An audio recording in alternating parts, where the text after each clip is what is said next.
Hi, everyone. I am Kelly, and this is Vote Her In. Vote Her In is a collaboration between Two Broads Talking Politics and author Rebecca Sive, the author of Vote Her In, Your Guide to Electing the First Woman President. I should know this title after all this time. Our first woman. Yes, All our of first us. woman president. Right.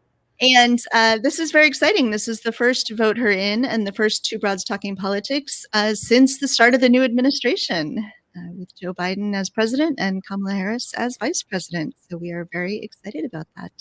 And so I'm going to turn it over now to Rebecca, who will introduce our guest. Hi, Rebecca.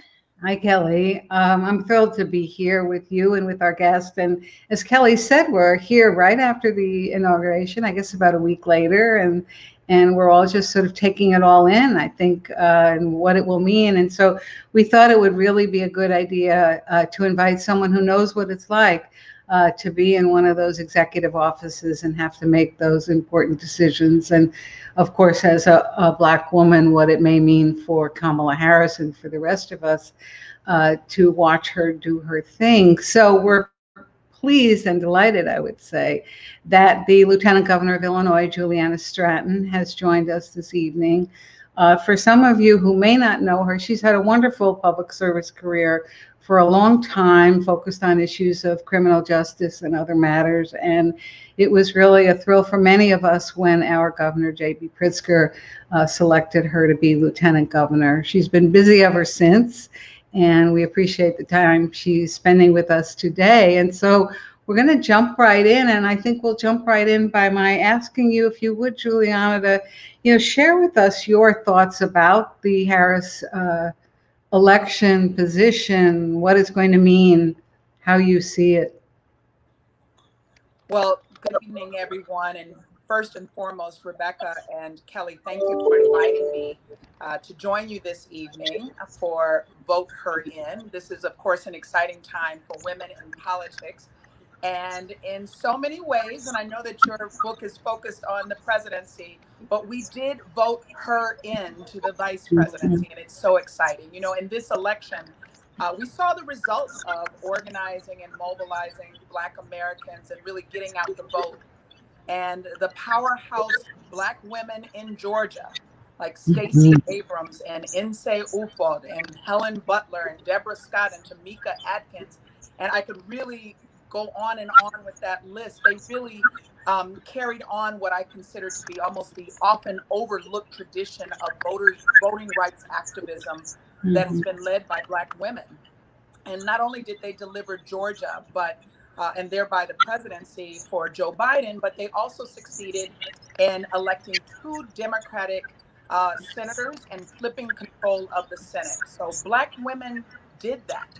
And history often forgets, like so many other achievements by Black Americans, that our activism has really helped shape politics in this country for over a century.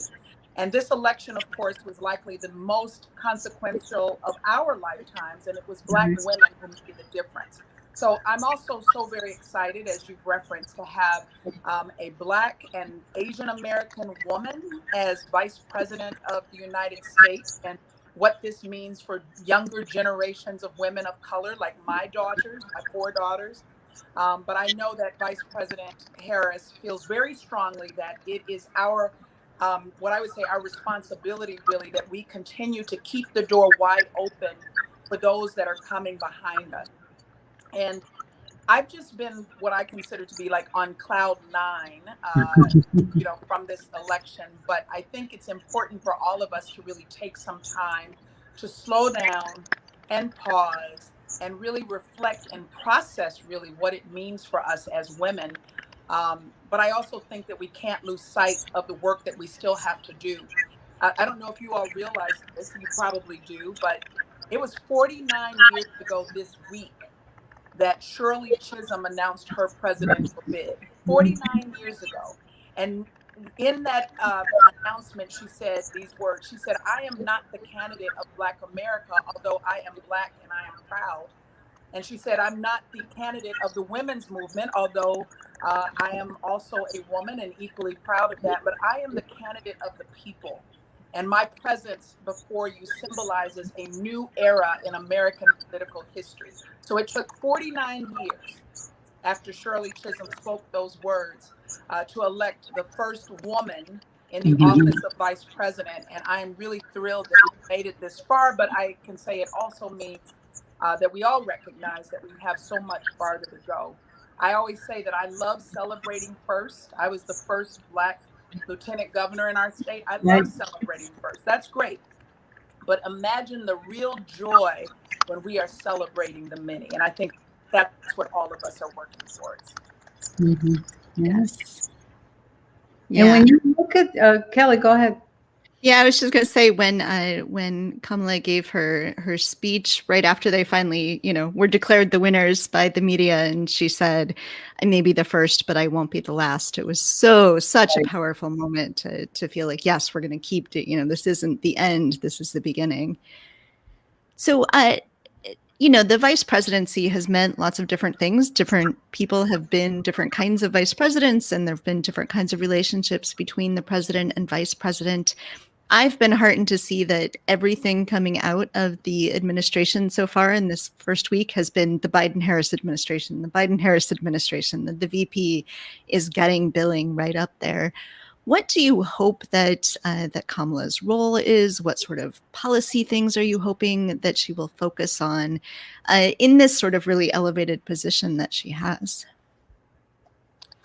Well, I mean, President Biden and Vice President Harris have really already outlined 4 urgent priorities that their administration will address. First and foremost, of course, getting past this COVID-19 pandemic.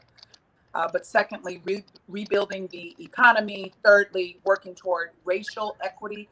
And fourth, combating climate change. And those are all really, it's a really big and ambitious and important list. And it makes sense that they have, so far at least, as you've mentioned, signaled focusing on these issues together rather than Vice President Harris sort of working on her own policy portfolio.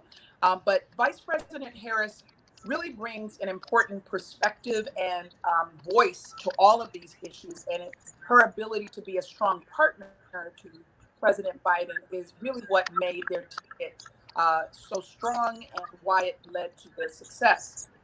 In many of the interviews that I've seen, Vice President Harris has said that she hopes that she will really be Biden's Biden, of course, referring to the fact that she wants to be what now President Biden was to President Obama when he was known to challenge him privately, but remaining loyal to him, a loyal number 2 to him in public. And then, of course, President Biden, for his part, has said that Vice President Harris will be the last person in the room when any big decisions are being made. So quite frankly, with the extreme level of dysfunction that we have all had to endure over the last administration and the catastrophic consequences that have come along with that real dysfunction, I think it's just refreshing to me and to most Americans to see leaders who are genuinely concerned about for our country, concerned about the well-being of its citizens, and focused on that rather than just being focused on having the power. And I'm very confident that Vice President Harris will provide important input and guidance in this role, and that their commitment to work together on issues of policy is really precisely the kind of partnership that our country needs right now at the highest level to not only get things done, but to help us address this pandemic and get us through the point of recovery. And just a quick follow-up question, and then another question for you. Were you whispering in the vice president's ear, in addition to those issues you mentioned that she's going to be working on with the president? What would you say to her about where you think she might well focus as a policy matter? Yeah, I'm not sure it's about a specific policy issue. I mean, I think what she brings is her intellect and her brilliance, her perspective, her voice, her narrative, her lived experience. And I think what's important, as I say to all women who end up in positions of leadership, is that we have to bring our full and authentic selves into these spaces that we have not always been welcomed in. I mean, think about it. I've thought about this a lot. As Black women, the only time that we would often find ourselves in the White House for generations was if we were cleaning or serving or caring for someone's child. And now we have the most powerful woman in the nation that is a Black woman. So I don't think she has to decide this is the policy issue. I think she will bring with her her experience as a senator, as an attorney general, and throughout her life, her career. And she should bring all of that and make sure that she is inserting her very unique perspective into all policy matters. So related to that, one of the other wonderful things that we can mark, or accomplishments we can mark now, is the rise of Black women to important positions in political life and government office all over the country. Particularly of interest to us here because we have been so focused on electing a woman president, electing a woman vice president, is women's rise to executive office. And of course, as you know, you're one of those people, but there are also a number of Black women mayors, in particular, running large and complex cities. And I wonder if you would share your thoughts with us about what it's like to be in one of those kinds of positions, whether you think there's anything in particular in that regard that relates to being a Black woman. Well, it's exciting. You know, it is incredibly exciting. I mean, we've made progress, and each election certainly demonstrates not only the power that we possess, not only just as candidates, but also as we think about the important voting block or the block of electorate that we are as Black women. Black women all over the country are rising up and are speaking truth to power, and we are bringing our expertise and our experience, kind of like what I've just talked about with Vice President Harris, where our predecessors oftentimes only brought money and connections. And so we have women that are making a real difference. Our brothers, our sisters, our allies recognize that Black women are the voice of the future. And when we run, we win. And when we win, we lead. And so it's important that we can continue to work together by volunteering to help these candidates, by supporting their campaigns, doing everything that we can to get out the vote.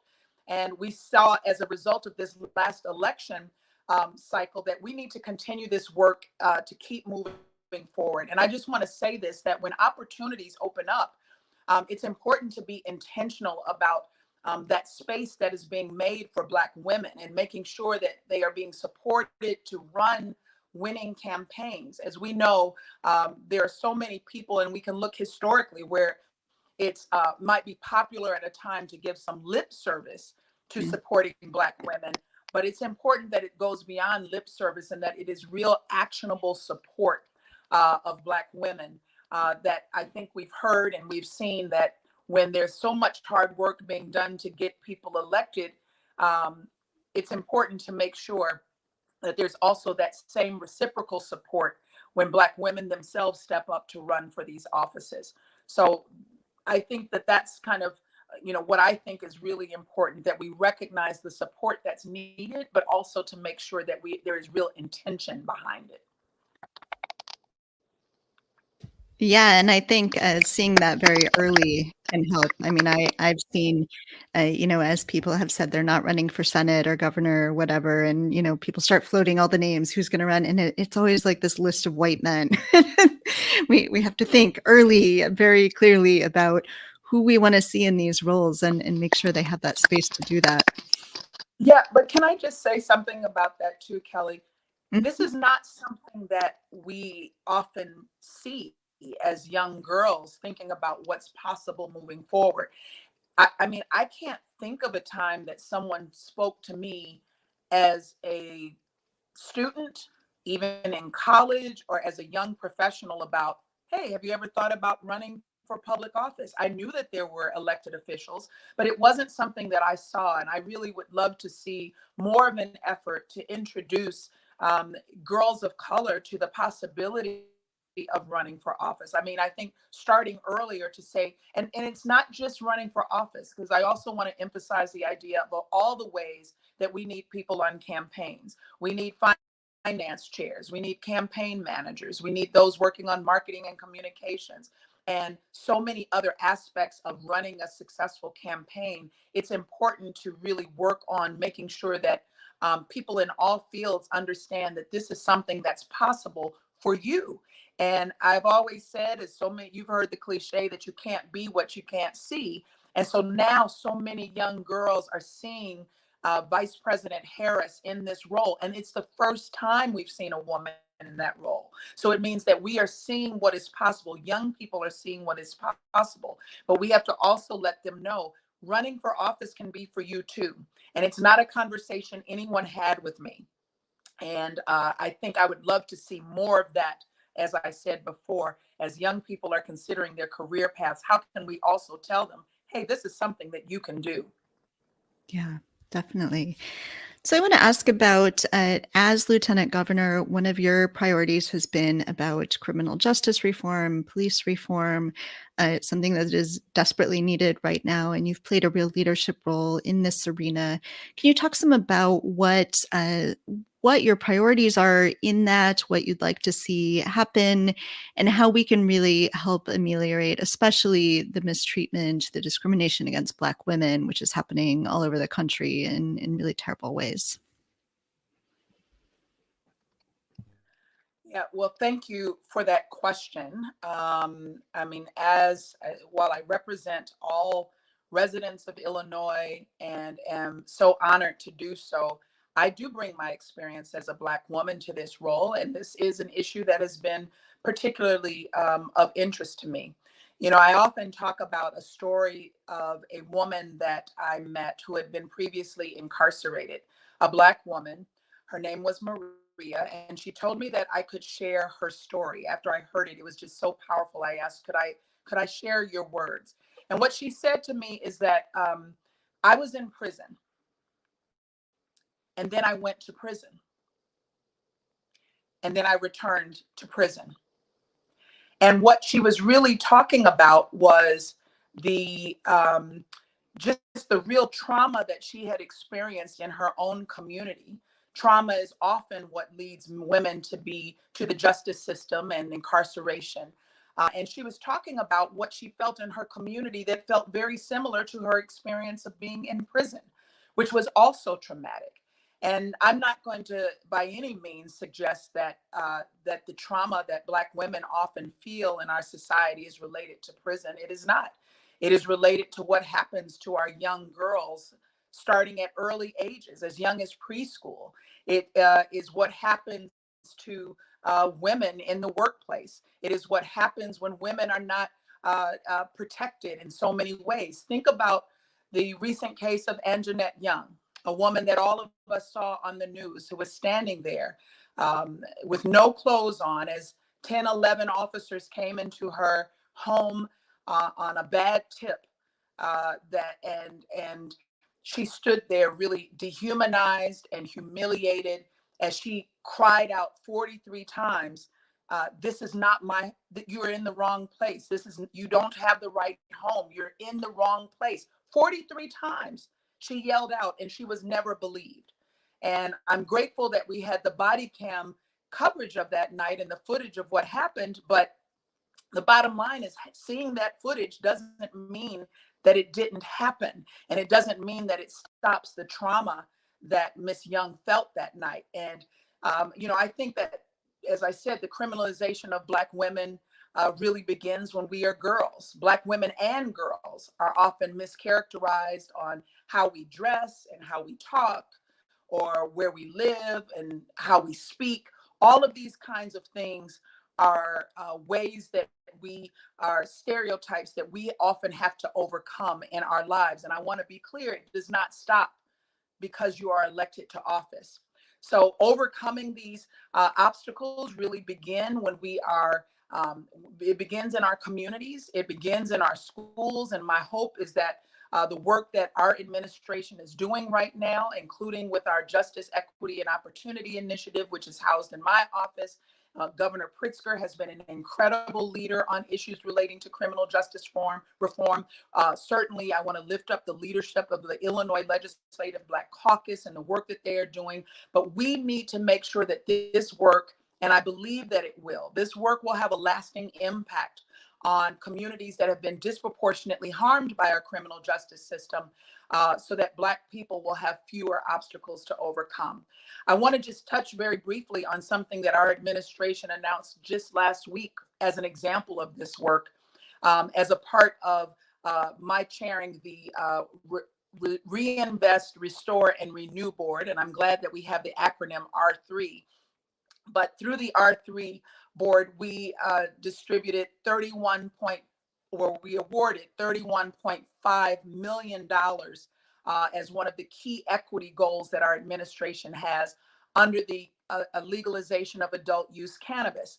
And this $31.5 million is going to be invested in communities that have been most harmed by the war on drugs, disproportionately Black and brown communities. And it's the first of its kind program like this in the nation. And I'm so honored that we had this first grant award. And the beauty of it is that it is embedded in the legislation. And so we will continue to give funding to these communities that have suffered from decades of disinvestment. You know, I always say that justice is never just about policing jails and prisons. Justice is about things like economic development and safe communities. Justice is about access to healthy and nutritious foods. It's about education and economic opportunity. So these are communities, again, primarily Black and brown, that have suffered from decades of disinvestment. Our office and the Justice, Equity, and Opportunity Initiative, in conjunction with the Illinois Criminal Justice Information Authority, really focused on this program, not just to invest funds, but to change the way that grant making is done in our state. We just had too many smaller organizations who are doing great work on the ground who said it's so hard to jump through the hoops or the bureaucracy of grant making. And so we really put equity right at the center.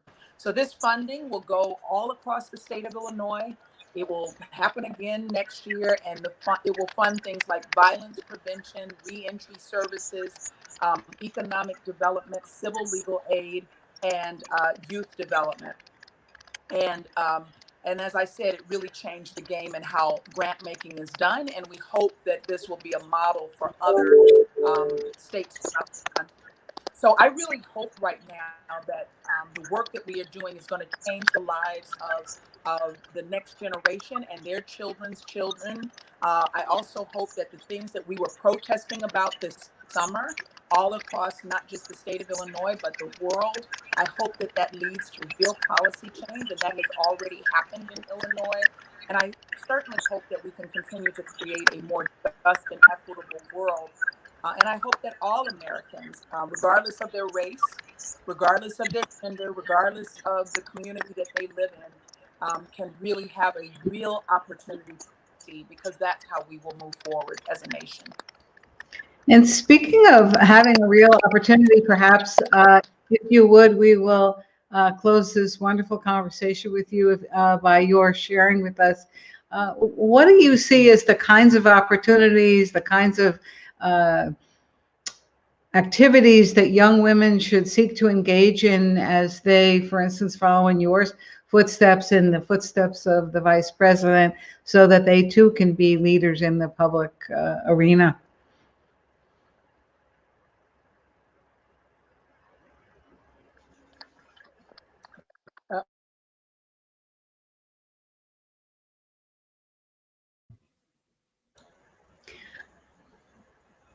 We're not hearing her. Oh, you froze and then unfrozen. I think you're muted now. Okay. I was saying that I had I practice mindfulness meditation as one of the ways of addressing the stress of the job, and just as one of the ways to pause each day and spend a few minutes clearing my mind, because there's a lot rolling around in my mind. And I had this really amazing moment of guided meditation that talked about 3 questions to ask yourself as you think about the confidence that you need to move forward. And those 3 questions were: who are you? Where have you been? And what do you know? And what it really did for me is it made me just focus on the idea that we know things. We know things. We don't come to the table empty-handed. We know a lot. And we've been some places. We've had some real experiences in our lives that help us to be strong advocates for other people. I am a mother. I'm a wife.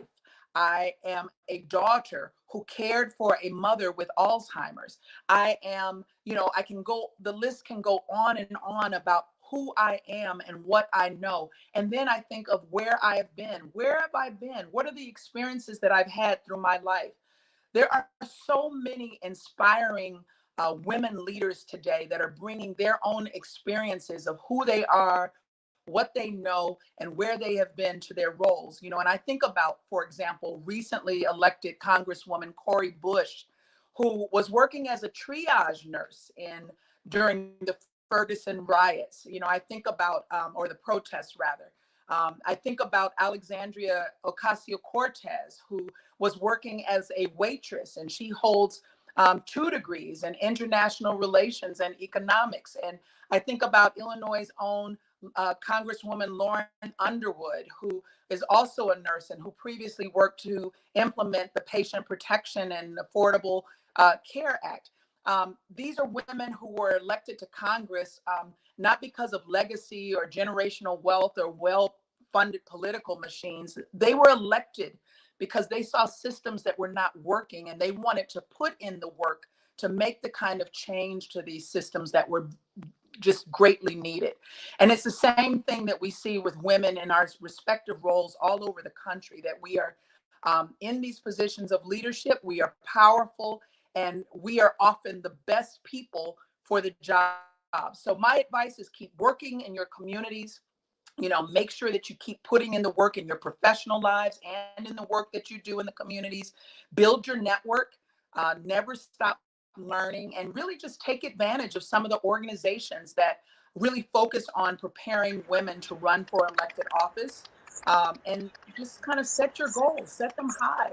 We have now seen what is possible this last week, something we've never before in our lives seen as possible.